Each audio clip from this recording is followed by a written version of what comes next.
오늘 주신 말씀은 사도행전 2장 1절에서 4절.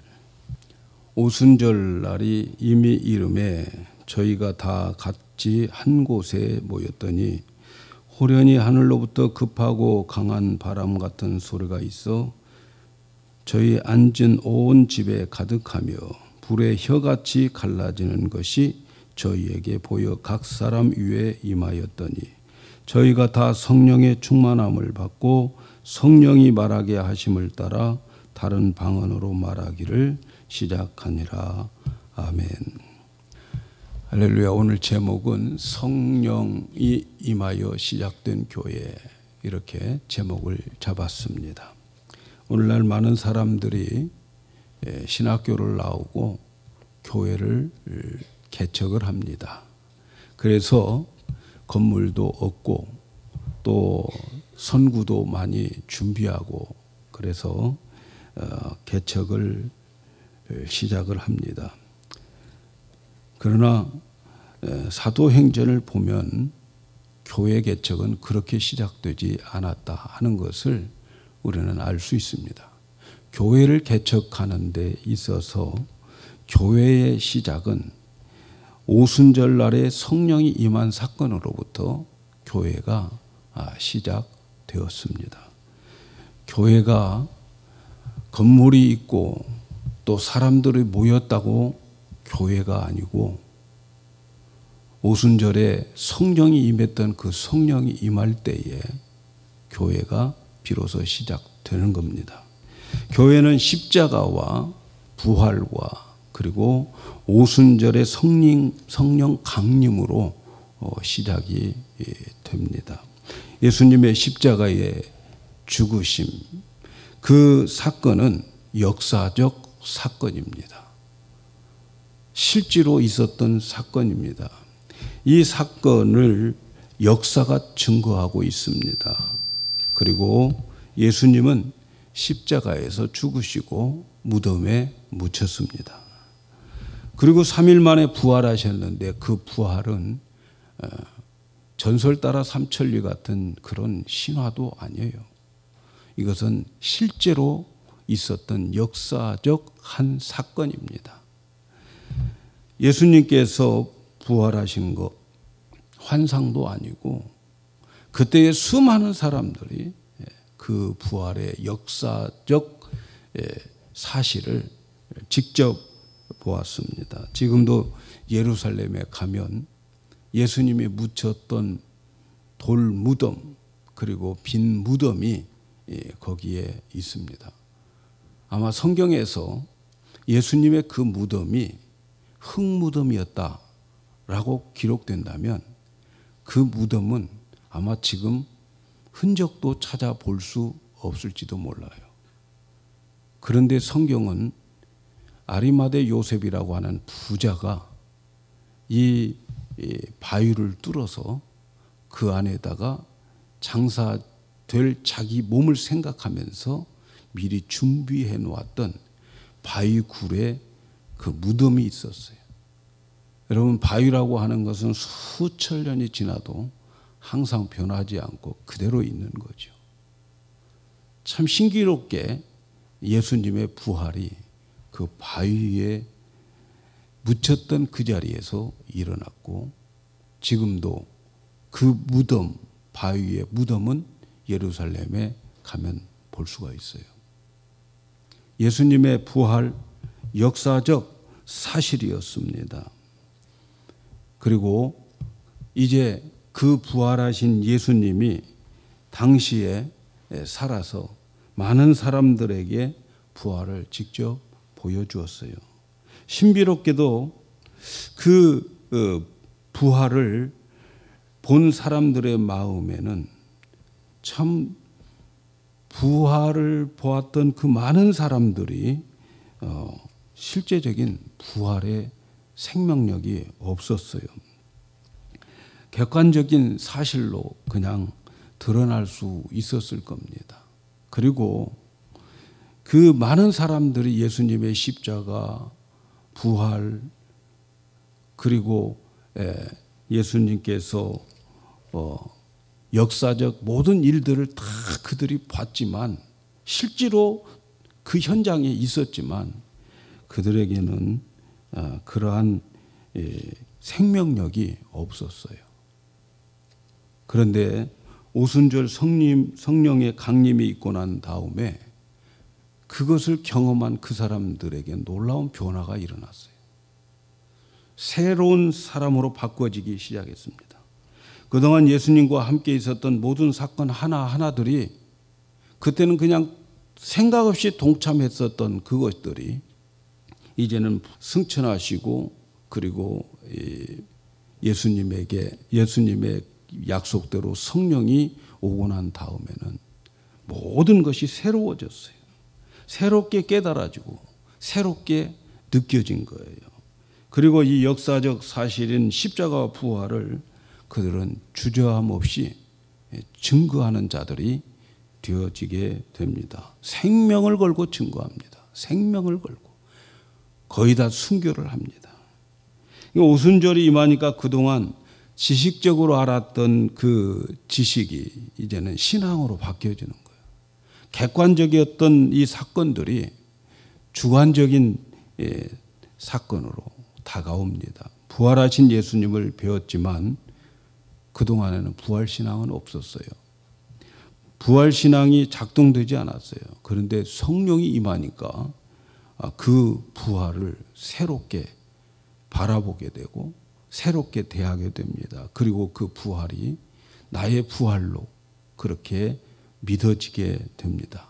객관적인 그런 사실들이 자기의 주관적인 신앙으로 바뀌어지기 시작합니다.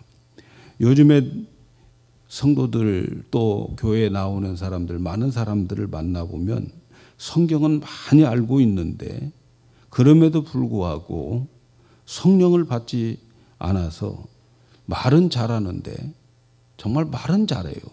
그런데 그 가슴에 싸늘한 그 냉기를 느낄 때가 있습니다. 순종도 없고 생활의 변화가 없어요. 마음속에 증거의 역사가 없어요. 믿는 것 같은데 아는 것 같은데 그의 삶은 아무것도 아니에요. 교회는 증거의 역사가 있어야 됩니다. 지난번에 말씀드린 대로 사도행전 1장 8절에 성령이 임하면 능력을 받고 그 능력을 받으면 증인이 된다 이렇게 말씀을 드렸어요. 교회가 할 일은 증인의 삶을 살아가는 거예요. 그런데 그 증인이 되려면 성령이 임해야 됩니다. 성령이 임하는 교회는 이제 증인의 삶이 시작되는 거예요. 증거하는 사람들이 많아지는 거예요. 그러므로 오늘날 우리 교회가 교회되기 위해서 중요한 사건이 있어져야 되는 거죠. 그것은 성령이 충만하게 임해야 되는 거예요. 지금까지 우리는 사도행전 1장을 통해서 예수님께서 성령을 기다려라. 그래서 이 갈릴리 사람들이 예루살렘을 떠나지 않고 기다렸습니다. 교회는 성령을 기다림으로 시작되었다, 준비되었다 이렇게 말씀을 드렸어요. 그리고 이제 성령이 임하면 권능이 임하고 성령에 이끌려서 증인이 된다라고 하는 것까지 살펴보았습니다. 이제 2장에 들어서서 오순절 날이 되어집니다. 예수님이 승천하시고 10일이 되었다는 이야기죠. 오순절 날에 성령이 임하는 이 사건은 교회에 성령이 임하는 사건이에요. 오순절 사건은 성령이 우리에게 임하기 시작한 사건입니다.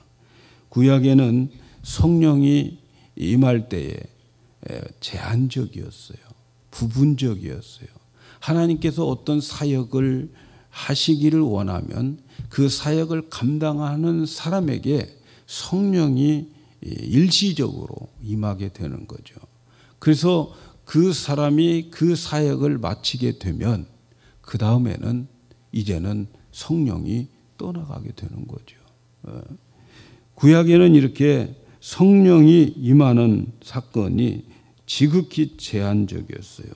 그런데 사도행전 2장에 와서 성령이 임하는 사건은 이제는 교회에 성령이 영원히 임하기 시작하는 사건이에요. 마치 엄청나게 큰 댐이 있어요. 그 큰 댐의 수문을 열면, 큰 높은 댐의 수문을 열면 거기에서 물이 방류되어 가지고 그 물이 엄청난 몇백 미터의 그 밑으로 떨어지게 되고, 그리고 그 바닥에 부딪히면서 몇백 미터 이상 물이 튀어 올라가지고 멀리서 보면 물 한 개를 만들어내는 것과 같은 거지요. 오순절 사건은 성령의 댐이 수문을 여는 것과 같은 그러한 사건입니다. 이 사건은 댐이 무너져서 한꺼번에 물이 싹 쏟아지는 것이 아니고, 이 순간부터 끊임없이 무한정으로 하나님의 성령이 교회에 우리들에게 부어지기 시작한 사건이라는 거죠. 그래서 이 사건은 요엘 선지자를 통해서 미리 예언을 하셨어요. 요엘서에 보면은 그 예언한 것이 나오는데 이런 말씀이 있어요. 말세에 내가 내 영으로 모든 육체에게 부어주리니 너희의 자녀들은 예언할 것이요 너희의 젊은이들은 환상을 보고 너희 늙은이들은 꿈을 꾸리라. 말세에 내가 내 영을 모든 육체에게 막 쏟아 부어 주신다는 거죠. 예수님의 부활 사건은 오순절 성령이 임할 수 있도록 한 사건이었어요. 또 예수님의 십자가의 사건도 오순절에 성령이 임할 수 있도록 한 사건이었어요. 예수님의 십자가가 없었다면 성령님은 오지 못했어요. 왜냐하면 성령님은 거룩한 하나님이기 때문에 죄가 있는 자들에게는 성령이 오시지를 않아요. 그런데 예수님께서 오셔서 십자가에서 인류의 모든 사람들의 죄를 다 해결하시고 그 예수를 영접한 자들에게, 그 예수를 믿는 자들에게 성령이 그때에 오신 거예요. 그래서 예수님의 십자가는 성령을 오시게 하는 사건입니다. 또 예수님의 부활의 사건도 마찬가지죠. 예수님의 부활하시고 승천하신 사건도 성령님을 오시게 하는 사건이에요. 예수님이 부활하시고 부활의 몸으로 계속 사람들에게 오늘까지 증거했다고 해보십시다. 내가 너 때문에 십자가에서 죽었다 살아났어.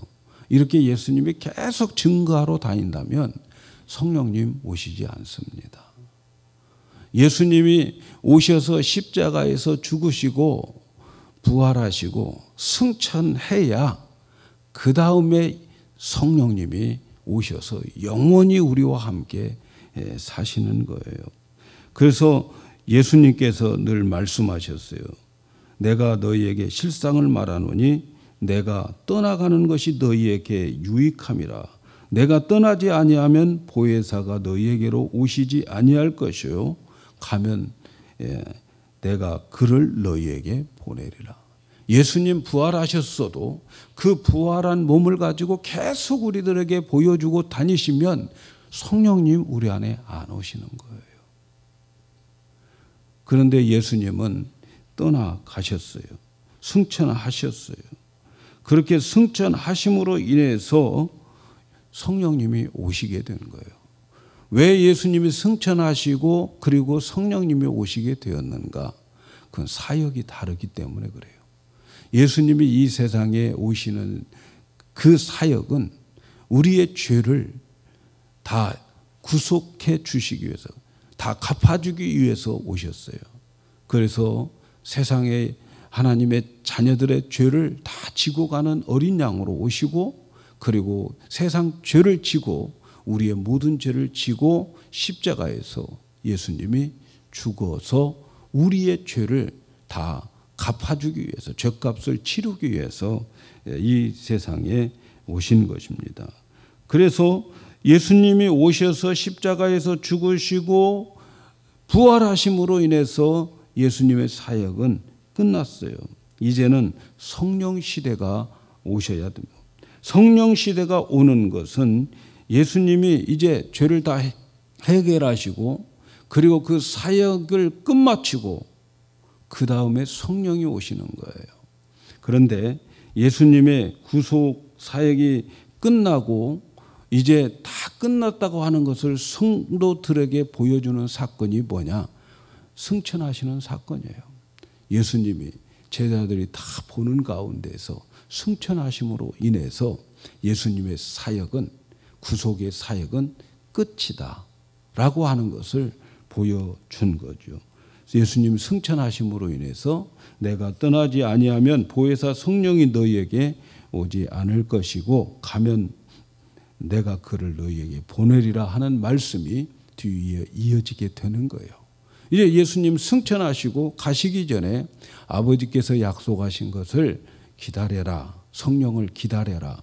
그래서 그들이 기다리다가 오순절을 맞이하고 이 오순절 날에 성령이 임하게 되고 그때부터 이 성령님은 교회에 영원토록 임하게 되고 내려지게 되는 거예요. 우리가 오늘 기억해야 될 것이 한 가지가 있는데 이제 성령님이 오순절에 오셨습니다. 오늘 우리가 관심을 가져야 될 것이 있습니다. 관심을 가져야 할 대상은 어디에 있냐면 1절에 있어요. 1절에 보면 오순절 날에 이미 이름에 저희가 다 같이 한 곳에 모였더니 우리 인간에게 가장 큰 축복은 말이죠. 성령이 우리에게 임하는 거예요. 오순절에 임한 성령이 우리에게 임한 거예요. 성령 받는 것보다 더 큰 복은 없습니다. 먼저 여러분들의 마음에 이것을 인정하셔야 돼요. 여러분 자신에게 한번 물어보시기 바랍니다. 이 세상에서 뭐가 제일 큰 복이냐고. 복권 당첨되는 것이냐고. 아니면 재벌이 되고 백만장자가 되고 세상에 명예를 얻는 것이 복이라고 생각하냐고. 여러분 이 사실부터 이 마음부터 바뀌어져야 되는 거예요. 뭐가 복인지 바뀌어져야 돼요. 구약의 믿음의 사람들은 하나님의 신이 한번 왔다가 정말 떠나지 않기를 간절히 기도했어요. 주의 성령이 내게서 떠나지 말게 하옵소서. 이런 기도들을 드렸어요. 그런데 신약에 있는 사람들에게는 한 번 오신 성령님 영원히 떠나지 않고 내 안에 계신단 말이죠. 어떤 것이 여러분 진정한 큰 복인가를 좀 아셔야 되는데 그리고 여러분들이 그걸 인정해야 돼요. 세상에 바쁜 일, 해야 할 일 많이 있지만 그러나 진짜 복 받는 일이 무엇인가를 알고 복 받는 길에 서 있어야 돼요.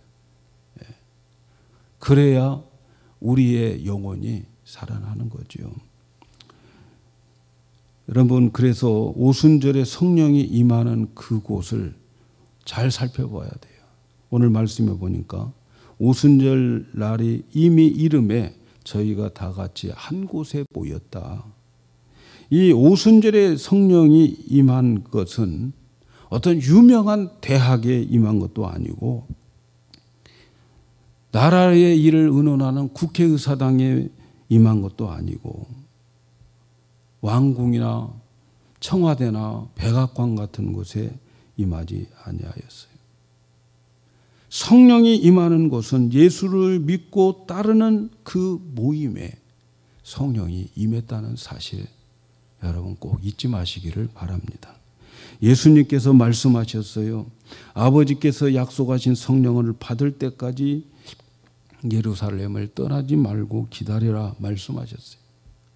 예수님의 이 말씀을 붙잡고 순종하여 모여있는 그 자리에 성령이 임했다는 사실입니다. 못 배우고 가난한 갈릴리 사람들, 그곳에서 온 사람들이었지만 예수님이 말씀하신 그 말씀을 붙잡고 믿고 함께 모여 있는 그곳에 오순절에 성령이 임했다는 사실을 우리 교회는 꼭 잊지 말아야 됩니다. 사랑하는 여러분, 여기에 중요한 단어가 뭐냐면 한자리에 모였다는 거예요. 오늘날 교인들이 귀하게 생각해야 될 부분이죠. 귀담아 들어야 할 부분입니다. 오순절에 모였던 사람들, 많은 사람들 아니었어요. 처음에는 500명이 모였었다고 그래요. 그런데 380명은 다 열흘 못 기다려. 언제 올실지 모르니까 마냥 하다가 갔을 거예요. 제일 억울한 사람은 9일까지 하고 간 사람일 것 같아요. 열흘 되어가지고 오셨으니까 성령님이. 380명은 다 가고 120명만 남았다고 그래요. 이 120명도 많은 숫자가 아니에요. 그 당시에 예루살렘에 살고 있는 주민들의 숫자에 비하면 지극히 작은 숫자였습니다. 그런데 오순절 성령님은 적은 무리들이지만 예수님의 말씀을 붙잡고 한 마음 가지고 순종하여 모였던 그 자리에 성령의 물꼬가 트이기 시작한 거죠. 성령이 임하게 된 겁니다. 성령님은 한 자리에 마음을 같이하여 모인 그곳에 성령님이 임하셨다는 사실. 여러분, 이것을 오늘 우리는 꼭 기억해야 됩니다. 사도행전 1장 14절에 보면 여자들과 제자들과 또 예수님의 모친 마리아와 예수님의 아우들로 더불어 마음을 같이하여 전혀 기도에 힘썼다. 이렇게 말씀합니다. 예루살렘 떠나지 말고 기다리라고 하는 주님의 그 명령 붙잡고 그들이 기도했어요. 제자들과 여자들과 예수님의 형제들이 이 마가의 다락방에 모여서 한 자리에 모여서 기도에 힘썼다 기록하고 있습니다. 예수님을 믿고 따르는 자들이 한 자리에 모였을 때에 여러분 약속하신 성령이 임하셨다는 사실을 기억해야 됩니다. 사랑하는 여러분, 예수 믿는 사람들의 모임은 성령에 임하는 그릇입니다.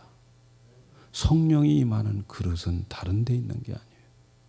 예수님을 믿고 따르는 자들의 모임, 거기에는 성령이 임하게 되어 있습니다. 하나님의 성령은 다른 곳에 임하지 않습니다. 많은 사람들이 모여있는 야구장, 성령이 임하지 않습니다. 연예인들의 공연장에도 성령이 임하지 않아요. 여러분, 많은 사람들이 모여서 물건을 사는 백화점 같은 곳에도 성령이 임하지 않아요. 정치가들이 모인 국회의사당도 성령이 임하지 않습니다. 오순절에 성령이 임하는 그곳은 예수를 믿는 사람들이 함께 모여서 기도하고 예배 드리는 그곳에 오셨다는 사실을 우리는 꼭 기억하셔야 됩니다. 하나님께서 이 세상의 모든 복을 주시는 분입니다. 안 믿는 사람들에게도 이 세상 복을 주시는 분이 하나님이에요. 그래서 우리는 그 하나님을 복의 근원이라 이렇게 생각해요. 여러분, 예수 믿는 사람들만 복 받는 게 아니에요. 이 세상에서 예수 믿은 사람들만 잘 되는 게 아니에요. 어쩌면 예수 믿는 사람들이 더 안 될 수 있어요, 여러분. 그래도 여러분 예수 믿으시겠습니까? 그러면 안 나오겠습니까, 교회? 여러분, 어쩌면 예수 믿는 사람들에게는 이 세상 것 더 안 되게 할 수 있어요, 여러분. 그게 더 하나님의 큰 사랑인지도 모릅니다. 왜냐하면 저 나라, 저 하늘나라, 하나님과 함께하는 그 나라를 소망하게 하기 위해서 이 세상에서 온갖 낙심과 절망 가운데에 살아가면서, 그래서 참 하나님께서 보통 사람들을 늙어 죽게 하는 것이 하나님의 은혜라고 생각해요. 늙어 죽. 여러분, 나이 많아가지고 늙으면은 여러분 예수 믿는 사람들에게는 이 세상 더 살고 싶겠습니까? 예? 늙어서 오고 갈 데도 없고 찾아온 사람도 없고 하루하루 그냥 생명 연장되어 살아가고 있는 그 삶 속에서 이 세상이 뭐가 그렇게 미련이 있겠습니까? 빨리 가야지. 주님 품으로 빨리 가야지. 이 생각밖에 없지 않겠습니까, 여러분? 여러분, 하나님께서 복을 주실 때에는 모든 사람들에게 다 똑같이 복을 주십니다. 믿지 않아도 복 주어요. 교회 안 나와도 먹고 살만하게 만들어 주셔요, 여러분. 그런데 하나님께서 주시는 복을 아무나 받지 못하는 복이 있어요. 복 중에서 아무나 받지 못하는 복이 있어요. 그 복이 어떤 복일까요? 절대로 아무나에게 주지 않는 복이 있어요. 그 복은요, 성령이 임하는 복입니다. 성령이 임하는 복이에요. 이 복은 아무나 주지 않습니다. 이 복은 오직 예수를 믿는 자들에게만 내려주는 복인 거예요. 그리고 이 성령이 임하는 그 복을 받기 위해서 상당한 시간 간절히 기도하는 그 기도가 있어야 되는 거예요, 여러분. 잡신들은 그냥 아무에게나 자기 마음대로 그냥 내려지는지 모르지만, 그러나 성령님은 예수 믿지 않으면 절대로 성령이 임하지 않습니다. 왜냐하면 예수 믿지 않는 자들에게는 죄가 해결되지 않았어요. 거룩하신 하나님은 죄가 없는 그곳에 임하기 때문에 아무데나 성령이 임하지 않아요. 아무나 이 복 받는 게 아니에요.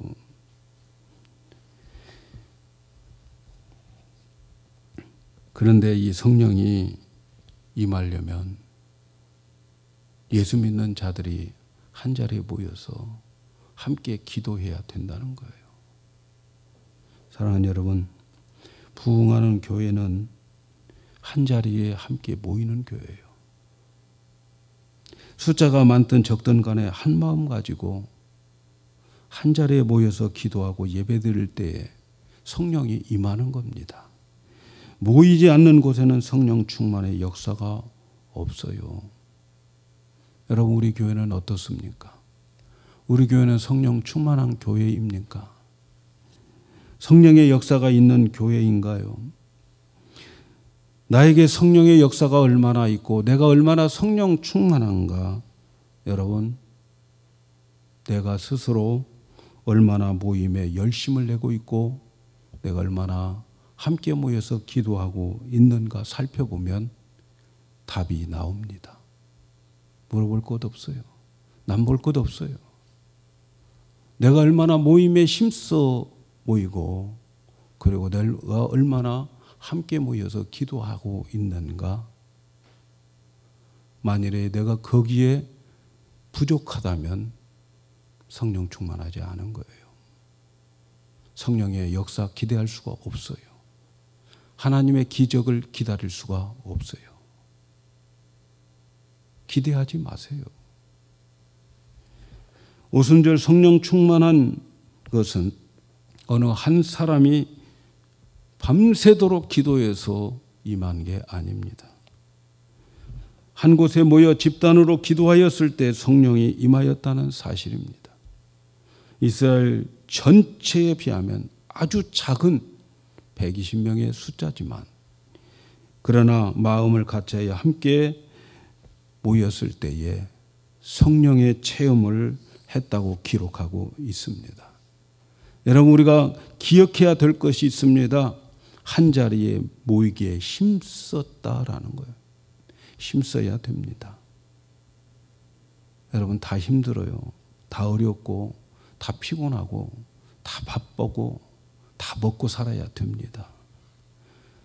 그러니까 힘쓰라고 말하는 거예요. 육신의 한계를 넘어서 모여야 영적인 세계를 체험합니다.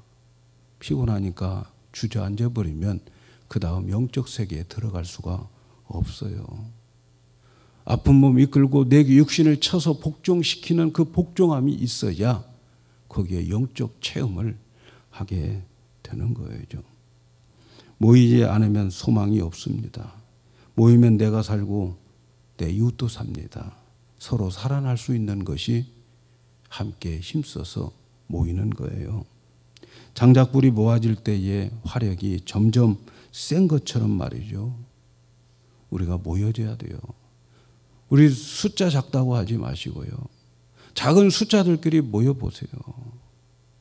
모였을 때 성령의 역사가 있고 그 모인 그릇에 성령이 임하게 된다는 사실을 여러분 잊지 마시기를 바랍니다. 그래서 우리 교회는 성령 충만한 그런 그릇들이 되기를 축복합니다. 오늘 말씀해 보니까 성령이 바람같이 불같이 임하였다고 말해요. 급하고 강한 바람 같은 소리가 있었다 말합니다.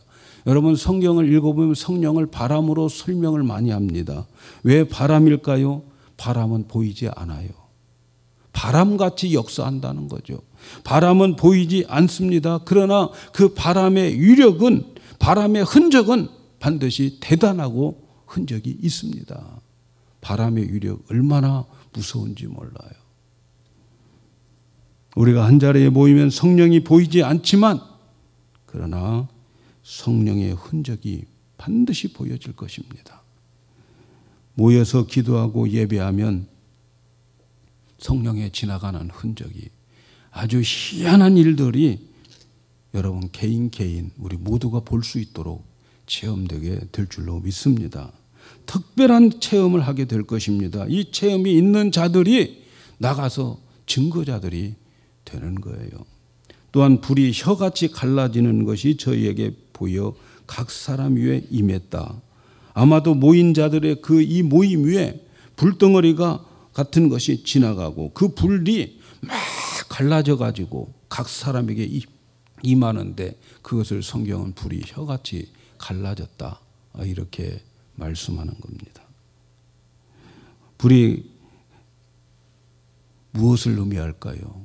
불이라고 하는 성격은 그 불은 태우는 능력이 있어요. 모든 사람의 모든 죄를 태우고 죄로 인해서 일그러지고 파괴되고 병든 모든 것들을 성령께서 채워서 성령이 치료하고 계신다는 거죠. 여러분 우리 교회 우리 여러분 마음속에 다 들여다보면 얼마나 많은 것들이 일그러져 있는지 몰라요. 성령이 오시면 그 모든 것들을 다 태워버립니다. 기적이 일어나는 거예요. 기적이 일어나는 거예요. 여러분 하나님은 어제나 오늘이나 동일하신 분임을 믿으시지 않습니까? 그런데 왜 기적이 안 일어납니까? 성령에 임하지 않으니까 그런 것 아니겠습니까? 이렇게 바람이 불고 불이 임하면 우리 가운데 큰 놀라운 은혜와 축복과 기적들이 일어날 거예요. 남들이 체험하지 못한 것, 세상 것으로 해결하지 못한 것들이 일어나는 그런 기적들이 우리들이 만나게 될 것입니다. 오늘 말씀해 보니까 모든 무리들이 충만함을 받았다. 4절에 보니까 저희가 다 성령의 충만함을 받고 성령이 말하게 하심을 따라 다른 방언으로 말하기 시작했다. 성령이 임했을 때 충만함을 받았다는 거죠. 충만함을 받았다면 그 뜻이 무엇일까요? 그것은 성령이 나의 인격과 감정이 이 성령으로 가득 차버리고 성령의 지배를 받았다는 거예요. 그러면 권능이 임하는데 그 첫째 권능이 뭔지 아십니까? 성령이 임하면 나를 이겨요. 나를 이겨. 내 자신을 이긴다고 말씀드렸잖아요. 성령의 권능의 첫째는 나를 이기는 거예요. 여러분 우리가 왜 이 세상을 살아갈 때 문제들이 생깁니까? 나를 이기지 못해서 그러는 거예요. 나를 이기지 못해서. 성령이 충만하면 성령이 임하면 하나님의 신의 성품에 참여하는 자가 되어버려요. 나쁜 모든 것들을 다 태워버립니다. 내 인격과 감정이 성령으로 가득 차게 되어 다른 것들이 일체 들어오지 못하게 만들어요. 다른 염려, 걱정, 인간적인 시기나 질투, 의심, 두려움 이런 감정들이 일체 틈을 타지 못하게 만들어버리는 거예요. 성령이 충만하면 무슨 독을 마셔도 해가 되지 않는 거예요. 다른 염려나 걱정이나 인간적인 시기나 질투 이런 것들 다 두려움, 감정 이런 모든 것들이 앉아있을 틈이 없어요. 충만하면 말이죠. 그리고 성령 충만하면 이렇게 말하고 있어요. 말이 성령이 말하게 하심을 따라 방언으로 말하기 시작한다. 여러분, 성령이 임하면요, 성령은 진리의 영입니다. 성령님은 우리 마음에 임하는 거예요. 머리에 임하는 게 아니에요, 여러분. 성령님은 마음에 임해요. 우리의 마음에 임하는 거예요. 성령님이 내 마음을 다스려 주는 거예요. 마음의 감동, 감정, 이런 모든 것들을 다 컨트롤해요. 그래서 말이죠, 우리가 말을 할 때에 이 말이 입에서 만들어지는 게 아니에요, 여러분. 말은 마음에서 만들어서 입으로 표현되는 거예요. 그런데 그 성령님이 내 마음에 와 계셔요. 그래서 내 마음을 다스려요. 그래서 그 마음에서 말이 나오게 되는 거예요. 성령에 이끌려 말하더라. 성령에 이끌려 말해야 됩니다. 성령님께서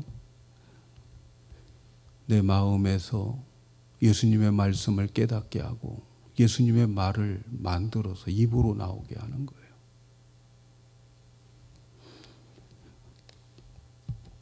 우리 어르신들은 다 경험해 보셨겠지만 예쁜 것 별거 아니잖아요. 살다 보면 다 별거 아니에요. 잘생기고 멋있는 것 별거 아니에요. 제가 어렸을 때 우리 어른들이 저한테 해준 말이야. 얼굴 예쁜 것은 장가가는 날 하루 기분 좋아. 지나가다 보면 다 그게 그거예요. 여러분 40대 넘고 50대 되면 다 여자들은 평준화 된다는 사실 아십니까? 그리고 60대, 70대 이제 되어 가면 학벌도 전부 평준화 되어버려요, 여러분. 중요한 건 말이죠. 얼굴 예쁜 것보다 멋있게 잘생기는 것보다 여러분 돈 많은 것보다도 말 잘하는 게 가장 좋은 거예요. 말 잘하는 거. 아멘 늘 안 하시네. 옆 사람과 함께 인사합시다. 말 잘합시다. 말 잘합시다. 예? 여러분 우리가 이 세상 살아가면서 가정에서 왜 싸움이 일어납니까, 여러분? 친구들과 왜 싸움이 일어납니까? 세상에 직장에 나가서 왜 싸웁니까? 말 때문에 싸우는 거예요. 말 잘하는 거예요, 여러분. 말 잘하면 모두가 다 평안합니다. 성령에 이끌려 말하면 가정이 평안합니다. 얼굴 이쁜 거 소용없어요. 돈 많은 거 소용없어요. 좋은 차 타고 다니는 거 소용없어요, 여러분. 날씬한 거 소용없어요. 말 잘해야 돼요. 믿습니까, 여러분? 말 잘해야 돼요, 말.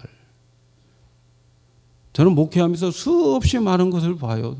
전부 상처가 어디냐면 말 때문에 오는 거예요. 말 때문에. 얼굴 밉다고 교회 안 나온 사람 없어요, 여러분. 예? 얼굴 밉다고 교회 안 나온 사람 있어요? 배 나왔다고 교회 안 나온 사람 있어요? 없어요, 여러분. 그렇잖아요. 전부 뭐예요? 말 때문에 그러는 거예요. 성령에 이끌려서 말해야 돼요. 기도하지 않고 모임에 참여하지 않고 성령 받지 않고 그러면 어디 가도 안 되는 거예요. 말이 길들여지지 않습니다. 저는 우리 성도 여러분들이 정말 열심히 모여서 성령 받고 충만함을 받고 성령에 이끌려 말하는 우리 교회가 되기를 축복합니다. 여러분, 어떤 사람은 말을 해도 밥맛 툭툭 떨어지게 말하는 사람이 있어요. 정말 밥맛이야. 예. 말이 달라지면 반찬도 달라져요. 예? 말이 달라지면 기분도 달라져요. 성령 충만한 복 중에서 성령에 이끌려 말하는 복 우리 교회 받기를 축복합니다. 사랑하는 여러분, 교회는 성령이 임해야 돼요. 성령이 임하지 않는 교회는 산자 같으나 죽은 자예요. 오늘날 교회를 사대교회로 비교하는데 그 사대교회는 산자 같으나 죽은 자로다. 산자 같다고 하는 말은요, 그럴듯한 모습이 있다는 거예요.